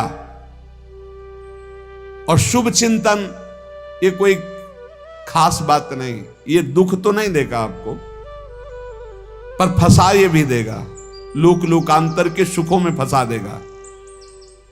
तो ना हमें शुभ चिंतन करना है, ना अशुभ चिंतन करना है, हमें भगवत चिंतन करना है। भगवत चिंतन में ऐसा तेज प्रकट होता है ज्ञान का, जैसे सूर्य के प्रकाश में रस्सी में सांप का जो भ्रम हो जाता है वो नष्ट हो जाता है। जहां सूर्य उदय हुआ दिखाई देता है रस्सी है। ऐसे जो भगवान में संसार का भ्रम हो गया है, राग द्वेष मान अपमान निंदा स्तुति, ये ज्ञान में सब नष्ट हो जाता है। तो ये ज्ञान प्रकट होता है भगवत चिंतन से। भगवत चिंतन से अज्ञान अंधकार का नाश होता है और समस्त दैवी संपदा के गुण उसमें जागृत हो जाते हैं। दैवी देव संपदा, देव भगवान को कहते हैं। जहां दैवी गुण आए तहां भगवान का प्रादुर्भाव उसके हृदय में हो जाता है। फिर समझिए, चिंतन 3 प्रकार का होता है। एक पाप चिंतन, एक पुण्य चिंतन, एक भगवत चिंतन। जो भगवत प्राप्ति करना चाहते हैं उनका पाप चिंतन तो होने ना पावे, पुण्य चिंतन भी खास बात नहीं है, इसलिए हर समय भगवत चिंतन हो। भगवत चिंतन से ज्ञान प्रकाशित होता है और जैसे सूर्य के तेज से रस्सी में सांप का भ्रम नष्ट हो जाता है, स्पष्ट दिखाई देती रस्सी, ऐसे जगत जो दिखाई देता है स्पष्ट ज्ञान में दिखाई देता है। ये सर्वम खलमिदम ब्रह्म, ये भगवान है। दैवी कहते हैं देव संपदा को। देव संपदा अर्थात भगवान के भागवती गुण। जहां दैवी संपदा आती वहां भगवान प्रकट हो जाते हैं। जहां भगवान प्रकट होते हैं वहां परमानंद की बाढ़ आती है। पर ये ध्यान रखें, गुलाब का फूल कांटों में खिलता है, उसकी सुगंध लेनी, फूल लेना है तो कांटों से बचाकर। ऐसे ही जब आप भगवत चिंतन के लिए चलेंगे तो आपका चिंतन चुराने के लिए माया विविध नाटक करेगी, कांटे फैलाएगी। कोई तुम्हारी निंदा करेगा, कोई अपमान करेगा, कोई उपहास करेगा, तुम्हारी अव्यवस्था हो सकती है, तुम्हारी परिस्थिति बहुत भयावह हो सकती है। इन परिस्थितियों में भी भगवत चिंतन का तार ना टूटने पावे तो आगे गुलाब का फूल है। जैसे कांटे से बचा कर गुलाब का फूल लेते हैं और भगवद अर्पित करके सौरभ का सुख लेते हैं, ऐसे ही भगवान के प्रेमानंद का अनुभव करने के लिए संसार के कांटों से बचना होगा। और खिलेगा यही फूल संसार में ही, मनुष्य देह में, और योनियों में नहीं। भगवत प्राप्ति स्वर्ग में नहीं होगी, इसी मृत्यु लोक में होगी। पहले मन नहीं लगता भगवत चिंतन में। भगवत चिंतन जबरदस्ती करना पड़ता है। भगवत चिंतन जे ही प्रारंभ करोगे ते ही बहुत बाढ़ आ जाएगी पाप चिंतन की। ध्यान दीजिए, बहुत लोग प्रश्न करते रहते हैं कि हम जब भजन में बैठते हैं तो बहुत गंदी बातें आती, मन बड़ा चंचल होता है, भाग जाता है। ऐसा प्रारंभ में जब कोई भगवत चिंतन प्रारंभ करता है तो उसका मन विषयों में भागता है, गंदी बातों में भागता है। अब लोग कहते पहले तो हमारा चिंतन बढ़िया होता था, अब चिंतन नहीं होता। तो कोई सिद्ध पुरुष थोड़ी हो गए, तुम्हें जबरदस्ती चिंतन करना होगा। जगत के प्राणी में जहां मन जाए तो इसमें भी भगवान, पदार्थ में मन जाए तो उसमें भी भगवान, जहां जहां मन जाए वहां वहां भगवान देखो, या मन को हटाकर नाम मंत्र में लगाओ। ऐसे भगवत स्मृति जागृत की जाती, बार बार प्रयास करना होता है। कई लोग ये प्रश्न करते हैं कि हमसे बड़े पाप हो गए तो क्या हमें भगवान की प्राप्ति हो जाएगी? तो यहां कह रहे हैं भगवान किसी के पूर्व जीवन को नहीं देखते हैं, वर्तमान के भजन को देखते हैं। पकड़ो इस बात को। अगर वर्तमान में आज आप सुधर गए हो, नाम जप कर रहे हो, तो आप भक्त हो। ये गीता जी में भगवान ने कहा, अपिचेत सुदुराचारो भजते माम अनन्य भाग साधुरेव समंतव्या सम्यक व्यवसिता। ऐसा बहुत दुराचारी पहले रहा है, बाद में उसके मन में आ गया कि भगवान के सिवा हमारा कोई कल्याण करने वाला नहीं, हमारा कोई नहीं। तो भगवान कहते हैं मैं उसे साधु ही मानता हूं, उसे साधु बना देता हूं। भगवान किसी के पूर्व जीवन को नहीं देखते। बहुत बढ़िया बात है। कल तक हम क्या करते रहे भगवान नहीं देखते, आज क्या कर रहे हो ये देखते हैं। यदि आज आप भजन में लग गए हो, अच्छे आचरण कर रहे हो, तो आपको भगवत प्राप्ति हो जाएगी। भगवान ये नहीं देखते कि पूर्व में पुण्यात्मा रहा है कि पापात्मा रहा है। भगवान वर्तमान में देखते कि मेरा भजन कर रहा है, बस इसी से कल्याण कर देते हैं। पकड़ो इस बात को, तो कभी प्रश्न नहीं उठेगा कि क्या हमको भी भगवत प्राप्ति हो सकती है क्या। हमारा मन यदि श्री भगवान को चाहने लगे तो श्री भगवान हमारे मन में ही आकर बस जाएंगे। भगवान की रूप माधुरी में मन डूबने लगेगा। यथार्थ सत्य, जो भगवान से थोड़ा भी प्यार करने लगे हैं उनके हृदय में भगवान की, उनकी भावना के अनुसार झलक आने लगी है। हृदय में प्रभु के आते ही अनंत जन्मों के संस्कारों का नाश हो जाता है। इसलिए तुम अपने पहले वाले घृणित जीवन को याद भी मत करो और उसको सोचकर जरा निराश भी मत हो। अमावस्या में घोर अंधकार रहता है, पर प्रातः काल में अंधकार नष्ट हो जाता है। ऐसे ही नाम का उच्चारण करते ही तुम्हारे जितने पाप अंधकार हो सब नष्ट हो जाएंगे। तुम चाहो कि एक क्षण भी प्रभु को ना भूलो। अब वर्तमान में ऐसी स्थिति बनाओ। जो प्रभु को नहीं भूलने की चाह करता है कि मुझे ऐसी स्थिति प्राप्त हो कि मैं कभी प्रभु को ना भूलूं, तो सच्ची मानो और कोई बात भगवान सुने ना सुने, ये बात जल्दी सुन लेते हैं। भजन की मांग करो तो बहुत जल्दी भगवान पूर्ण करते हो। भजन जिसका चलने लगा तो फिर लोक लोकांतर के सारी रिद्धियां सिद्धियां सुख वैभव तो उसके चरणों में लौटते हैं। जब हम प्रभु से प्रभु का स्मरण न मांगकर भोग मांगते हैं तभी हमारा भजन रुक जाता है, भजन नहीं चल पाता। यदि हम प्रभु से केवल भजन मांगे तो विश्वास करो ब्याज में सब हो जाएगा। मूल भजन तो आपका बचेगा ही, ब्याज में लोक लोकांतर के भोग आपके चरणों में लुटते घूमेंगे। आप भजन करके तो देखो। अरे घिघियाने की जरूरत नहीं, किसी से मांगने की जरूरत नहीं, भजन करके देखो, सब ठीक हो जाएगा, सब अपने आप बन जाएगा। हम बहुत बड़ी भूल कर देते हैं कि थोड़ा भजन करके प्रभु से कुछ सांसारिक वस्तुएं, स्थितियां, परिस्थितियां बदलने की मांग कर लेते हैं, जिससे भजन छूट जाता है। यदि हमारा भजन प्रतिपल होने की भावना बन जाए और प्रतिपल होने लगे, तो चलत चितवत दिवस जागत, शुपन सोवत रात, हृदय तेवह श्याम मूरति, छिन नैत उत जात। वो चल रहा है या बैठा है, वो खा पी रहा है या क्रियारत है या क्रियावीन, हर समय प्रभु समाये रहते हैं चिंतन में। प्रभु के स्मृति चिंतन के समान अध्यात्म की कोई बड़ी स्थिति नहीं है, इससे बड़ी कोई स्थिति नहीं। हर समय प्रभु का अखंड चिंतन चल रहा है, परंतु ये उन्हीं को प्राप्त होता है जो प्रभु से और कुछ न मांग करके, हट करके प्रभु से यही मांगते हैं कि अपना अखंड स्मरण दीजिए। ध्यान दीजिए, अखंड स्मृति से बढ़कर कोई स्थिति नहीं है। यह हम कई शास्त्रों में, महापुरुषों के वचनों में ये बात पाई है। अखंड स्मृति, हर समय भगवान के चिंतन में डूबा हुआ, इससे बड़ी कोई स्थिति नहीं। पर ये उसी को प्राप्त होती है जो भगवान से कुछ और ना मांग करके यही मांगता है कि अपना भजन दीजिए, हर समय मैं आपके भजन में डूबा रहूं। प्रभु की स्मृति इतनी महान है कि जिन्होंने बैर भाव से प्रभु का स्मरण किया, उनको भगवान की प्राप्ति हो गई। जैसे कंस आदि भगवान से बैर ही तो रखते थे, लेकिन भगवान की स्मृति रहती थी। स्मृति ने उनको भगवत प्राप्ति करा दी। स्मृति में महान सुख है, पर वो जब भक्ति रस से युक्त स्मृति होती, तब माधुर्य रस, प्रेम रस का अनुभव होता है। कल्याण तो वैर भाव से स्मरण करने वालों को भी प्राप्त हो गया।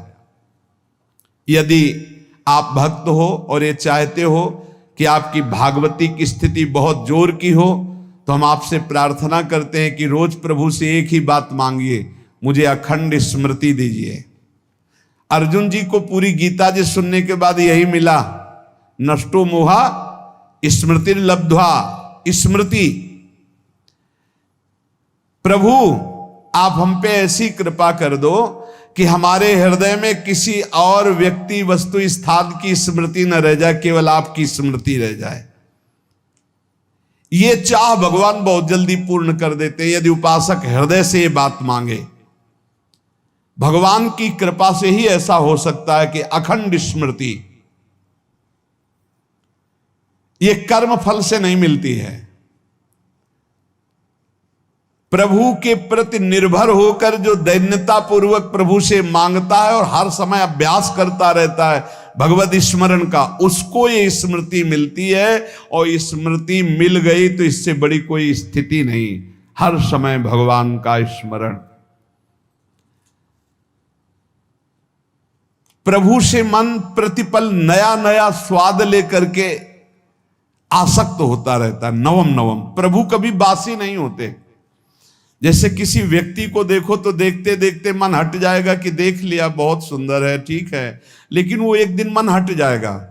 और प्रभु की सुंदरता नवम नवम है, प्रभु के नाम का स्वाद नवम नवम है, प्रभु की लीला का स्वाद नवम नवम है, प्रभु के धाम की शोभा नवम नवम है। जैसे आचार्य महाप्रभु हरिवंश चंद्र जी कहते, नयो नेह नवरंग नयो रस नवल श्याम वृषभानु किशोरी, नव पीतांबर नवल चूनरी, नई नई बूंदन भींजत गोरी, नव वृंदावन हरित मनोहर, नव चातक बोलत मोर मोरी, नव मुरली जो मल्हार नई गति, सब कुछ नया। तो नवम नवम प्रभु प्रतिपल, नवम नवम प्रभु का रूप, प्रियाजू का नवम नवम, अबहीं और अबहीं और अबहीं और है। तो कहते हैं जब मन निरंतर स्मृति में डूबता है, तो जब प्रभु की रूप माधुरी प्रकाशित होती तो ऐसी नवम नवम कि कभी ये नहीं होता कि रूप बासी हो गया। ये वही रूप है जो हमने अभी देखा था, नवम नवम। इसलिए आनंद की उफान आती रहती है उपासक के हृदय में। ऐसी प्रियता, ऐसा आनंद बिना भजन के नहीं अनुभव में आएगा। इसलिए तुम विश्वास करो, तुम्हें बहुत सुंदर सुख मिलने वाला है, आगे अपार सुख मिलने वाला है। ये थोड़ा दुख का समय काट लो, जब तक जीवन है ये दुख सुख की लहर आती रहेगी, आप इसको सह जाओ। आगे बहुत आनंद है, विश्वास मान लीजिए, बहुत आनंद है। जो ये विश्वास कर लेता है वो प्रभु के मार्ग में चलकर प्रभु को प्राप्त कर लेता है। नहीं तो इतने रोड़े हैं कि आप ऊब जाओगे, बहुत रोड़े हैं। जो प्रभु के मार्ग में चलता है तो माया के बहुत से पार्षद अपना प्रभुत्व दिखाने उनके पास आते हैं, महिमा अपनी दिखाने, पर वो किसी वस्तु, स्थिति, अवस्था, प्राणी, पदार्थ का प्रभाव स्वीकार ही नहीं करता, क्योंकि भगवत स्मृति परायण है, भगवान की कृपा पर विश्वास है, इसलिए उसको कोई फंसा नहीं पाता। वो नित्य निरंतर प्रभु से घुला मिला रहने के कारण उसकी मस्ती में कोई फर्क नहीं पड़ता। माया का प्रभुत्व रखने वाले उसे फंसाने की चेष्टा करते हैं, पर उस पर किसी का असर नहीं होता। वो कहीं लिप्त नहीं होता, वो कहीं दुखी सुखी नहीं होता, वो हर समय प्रसन्न रहता है। तुम देखो, हर समय प्रसन्न रहते हो? यदि नहीं तो तुम किसी व्यक्ति वस्तु का आश्रय लिए हुए हो, प्रभु का नहीं। अगर हां तो हर समय प्रभु का स्मरण चलना चाहिए, हर समय प्रभु के आश्रित हो। फिर देखना ये आनंद, ये प्रसन्नता क्या रूप रखती है। बड़े बड़े मस्त संतों को देखा, मस्त एकदम, ऐसे उन्माद में मस्त। हे, उस सुख के लिए ललचाओ, कब तक जन्मते मरते रहोगे, कब तक बार बार दुख भोगते रहोगे, कब? बड़ा प्रपंच है ये। भगवान का स्मरण परम पुण्यात्मा पुरुष का हृदय माना जाता है। बहुत पवित्र हृदय, बड़ा पुण्यात्मा हृदय, जिसमें भगवान का स्मरण, भगवान का विस्मरण पापात्मा पुरुष, भयानक विपत्ति, दुर्भाग्य आते हो। सुदृढ़ निश्चय करो, अब हम भगवान के स्मरण में अपना समय व्यतीत करेंगे। मेहनत करो, कार्य करने के लिए कोई मना नहीं। आप नौकरी करो, किसानी करो, व्यापार करो, पर अंदर अंदर भगवत स्मृति, भगवत स्मृति ही सबसे बड़ी स्थिति है। अब चाहे हम जीवित रहें, चाहे हमारे मरण जैसी विपत्ति आ जाए, चाहे सब हमसे हट जाए, चाहे सब हमको नमन करें, अब हम दृढ़ निश्चय करके केवल भगवान के स्मरण करते हुए इस संसार के बीच समय व्यतीत करेंगे। अब हम चूकने वाले नहीं, ये नियम लीजिए। चाहे जीवन रहे या ना रहे, चाहे मरण जैसा कष्ट आ जाए, चाहे सब वियोग हो जाए, सब चले जाए, चाहे सब संयोग हो जाए, सब नमन करें, अब हम प्रभु का स्मरण नहीं छोड़ेंगे। जो ऐसा निश्चयी होता है, दृढ़ निश्चयी, उसके अंदर दृढ़ विश्वास, तो उसके हर समय भगवान की स्फूर्ति होती रहती है। भारी प्रतिकूलता में भी भगवान का सानिध्य अनुभव होता है। वो अनुकूलता में तो भगवान के दुलार को देखता है, लेकिन प्रतिकूलता में भगवान की विशेष कृपा को देखता है। ये संयोग, ये वियोग, संसार की ये द्वंद्वमयी वृत्तियां भक्तों के हृदय में नहीं चुभती। आए की हुज्जत नहीं, गए की तलाश नहीं, क्योंकि नित्य संयोग भगवत स्मृति के प्रभाव से प्रभु का रहता है। इसलिए सारे काम अपने भगवत स्मृति से युक्त होकर के करो, हर कर्म प्रभु को समर्पित करो, किसी से किसी भी तरह का कोई राग द्वेष नहीं। प्रभु की चर्चा के सिवा नियम ले लिया जाए कि कोई और अन्य चर्चा नहीं होगी। हमारे जीवन का परम लाभ है ये सेकेंड वर्तमान का हमारा भगवत स्मरण में जा रहा है, हम बेपरवाह, हम निश्चिंत है, हमारा परम मंगल होगा। इस बात को हृदय में बैठा ले और सतत भगवत स्मरण परायण रहे। शेष चर्चा आगे। श्री राधा वल्लभ।